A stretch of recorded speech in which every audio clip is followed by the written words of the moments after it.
Salut les gars, j'espère que vous allez bien. M'excuse vraiment pour ce retard. Vous êtes nombreux à m'avoir envoyé des messages par rapport à comment j'ai trouvé mon stage en Malaisie. C'était une semaine pas facile, jet lag plus révision partielle, tout ça. Mais je suis enfin là. Comme prévu, du coup, je vous parle de mon stage, de comment je l'ai trouvé. En quoi ça consistait, parce que moi c'était un peu spécial, c'était en télétravail, malgré le fait que ça soit en Malaisie, enfin que je me sois déplacée jusqu'en Malaisie. Ensuite on va parler du coup du budget, de ce que j'ai dépensé en un mois, de tous les trucs à faire en Malaisie, surtout Kuala Lumpur du coup, et les environs.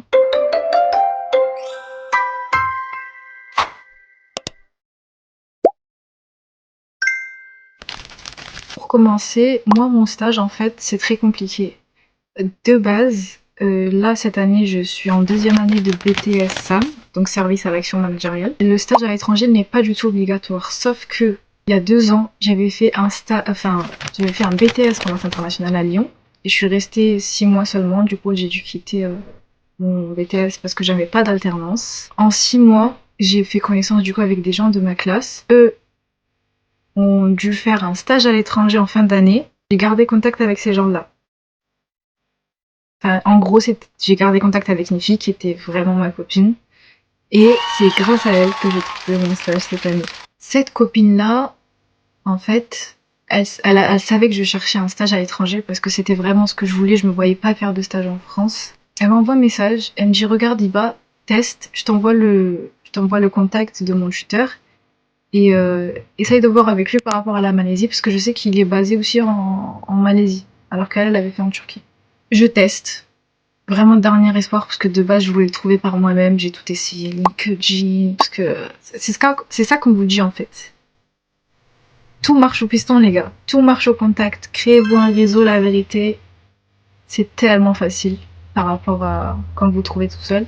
J'envoie un message en mai, sachant que en mai 2025, alors que le stage fallait le trouver pour novembre 2025. Arrivé juillet, je laisse tomber, je me dis c'est trop tard, c'est les vacances, les entreprises, tout le monde est parti, tout le monde est en vacances, personne va me répondre dans tous les cas. Et si je commence à relayer en septembre, c'est trop tard. Septembre, octobre, novembre, il faut que je parte. Et à l'étranger, il faut préparer le visa, etc., etc.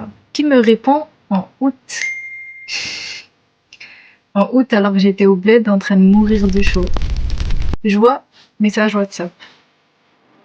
Et je vois du coup que c'est le tuteur de ma copine qui me répond et qui me dit oui, désolé de pas vous avoir répondu avant, mais ça c'est mon ancien numéro de téléphone. Voilà le nouveau, envoyez-moi de messages sur celui-ci.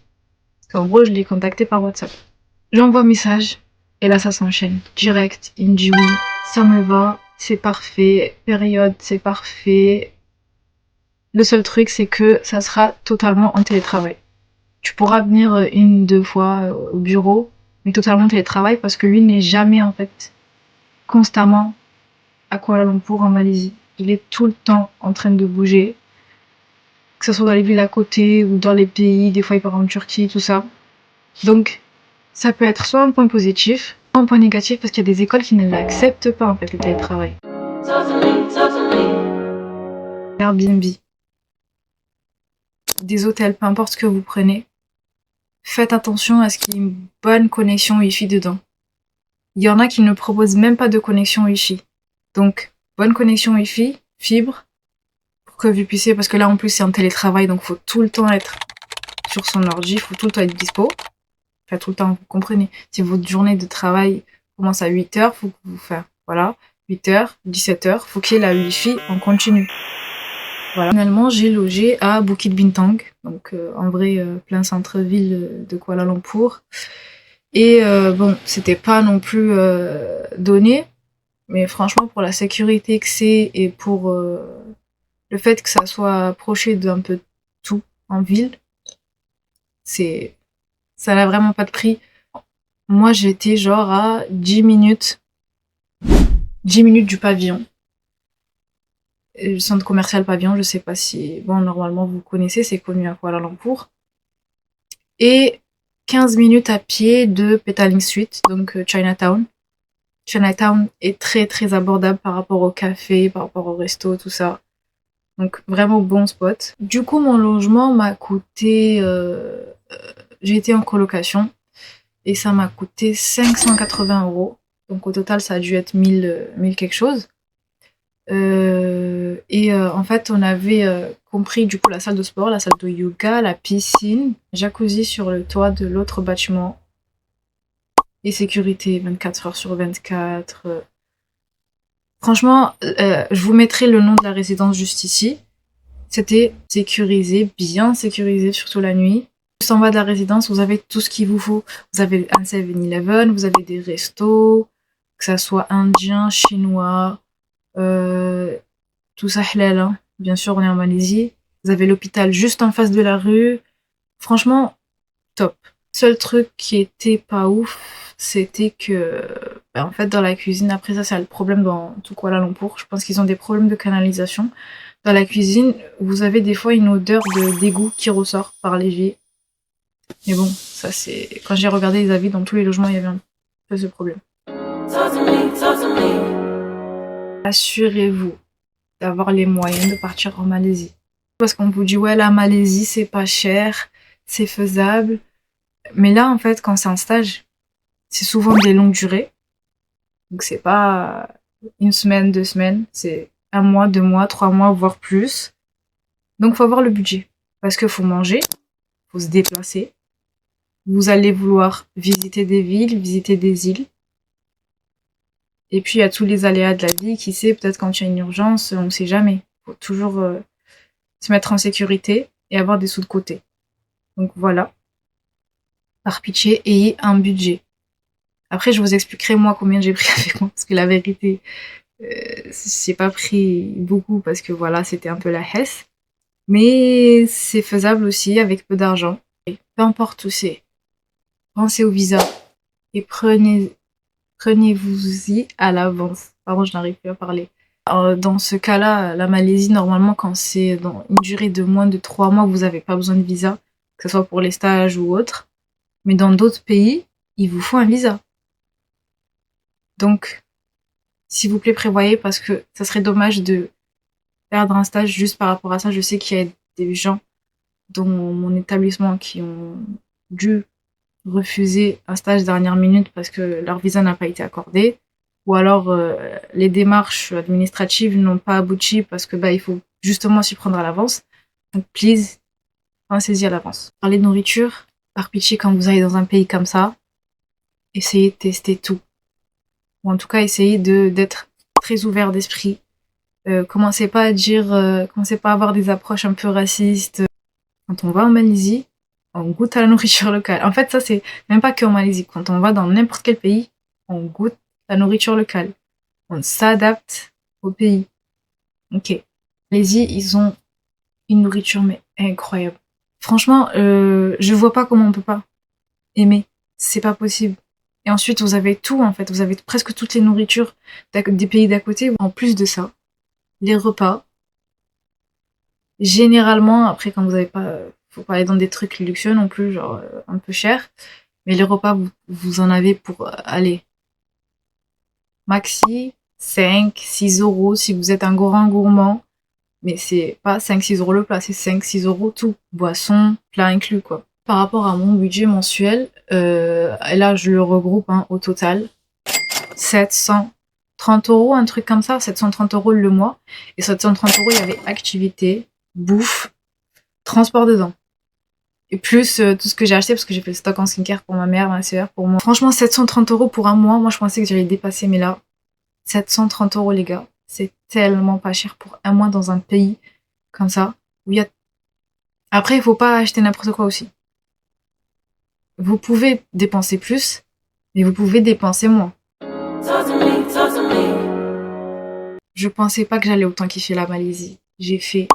Mais déjà, Kuala Lumpur, c'est une ville incroyable. Vous avez tellement de trucs à voir. Vous allez les Batu Caves, vous avez tous les temples, vous avez Genting Island, vous avez rien que le centre-ville, vous avez Chinatown, le Bukit Bintang, vous avez tellement de trucs à voir. Vous avez les tours Petronas avec un parc tellement beau. Et vous avez d'autres parcs aussi, vous avez des lacs. Franchement, pépite. Et ensuite, comme je vous ai dit, je suis allée sur Langkawi, les îles. Ça, c'est... Et en plus de ça, c'est encore moins cher que Kuala Lumpur. Franchement, j'ai même pas les mots pour décrire Langkawi, c'était incroyable. J'étais trop triste de partir, j'étais trop triste que ça soit passé aussi vite parce que c'était que 3 jours. Mais j'en garde que des bons souvenirs. Des gens trop gentils, les gens étaient encore plus aimables que sur Kuala Lumpur. Les commerçants étaient tellement proches de leurs clients. Vous avez Putrajaya, bien sûr, avec la mosquée rose, la fameuse mosquée rose, très très très belle. Très très touristique aussi, il y avait beaucoup de monde, je pensais pas qu'il y allait avoir autant de monde. Et Putrajaya, en plus de ça, faites pas que la mosquée. Il y a d'autres choses à voir. On est resté la journée, et vu qu'on avait la voiture, on a pu un peu bouger, on a vu le parc, qui était très très beau. On a pu faire du vélo, il y avait des vélos à louer, c'était incroyable. Coucher de soleil, trop beau. En fait, Putrajaya, c'est une ville un peu plus tranquille que Kuala Lumpur, parce que Kuala Lumpur, ça bouge beaucoup, ça vit beaucoup la nuit. Putrajaya, c'est un peu plus tranquille. Si vous avez besoin de respirer un peu, allez-y. Et pour finir, je pense que je peux enfin vous parler de mon contact et de mon entreprise. J'ai fait mon stage chez Ikazan Trading Malaysia. Comme je vous ai dit, mon tuteur, je l'ai trouvé grâce à ma copine, du coup, parce que c'était son tuteur. Je lui ai très concrètement demandé si je pouvais faire relayer son contact. Parce que je sais que vous êtes plein à m'avoir demandé. Après cette vidéo, je ne sais pas si ça vous intéresserait toujours, parce que c'est le télétravail, et le télétravail, ça fait pas accrocher tout le monde. Mais voilà. Et il m'a dit que ça le dérangerait pas, mais qu'il allait finir par avoir plein de CV, plein de personnes lui envoyaient des messages, que ce soit sur WhatsApp ou sur LinkedIn. Après, je vous mets son LinkedIn, parce que LinkedIn, normalement, faut quand même il faut qu'il vous accepte pour que vous puissiez lui parler. Mais que ça le dérangerait un peu quand même, parce que il avait du travail, et recevoir plein de messages comme ça, il allait pas forcément regarder, pour être honnête. Trouver un compromis. J'ai dit, est-ce que ça serait possible que je passe aux gens mon contact d'abord, que je reçois d'abord leur demande, donc leur CV, qu'on puisse un peu discuter par rapport au travail, et surtout de vérifier, il m'a dit surtout de bien vérifier s'ils peuvent se débrouiller en anglais. Donc, par pitié, bossez votre anglais. On vous en demande pas beaucoup, parce que de toute façon c'est en télétravail. Mais la fois où vous allez le rencontrer, ou vous allez des fois, parce que moi il m'a envoyé dans des conférences, il m'a fait rencontrer des gens avec qui il travaillait, il m'a fait assister à des négociations. Il faut quand même comprendre, il faut quand même avoir un minimum de vocabulaire. C'est très important. Parce qu'en fait, de toute façon, c'est vous-même qui vous retrouvez dans une mauvaise situation. C'est vous-même que vous humiliez, et c'est pas cool. Donc voilà. Donc normalement, je vous mets le moyen, la façon de me contacter. Normalement, je vous mets aussi les réseaux pour que ça soit plus accessible. J'espère ne rien avoir oublié. Si j'ai oublié quelque chose, dites-moi en commentaire, s'il vous plaît. Si vous avez des questions, dites-moi en commentaire. De toute façon, je vous ai mis les contacts et mes réseaux sociaux. À la prochaine!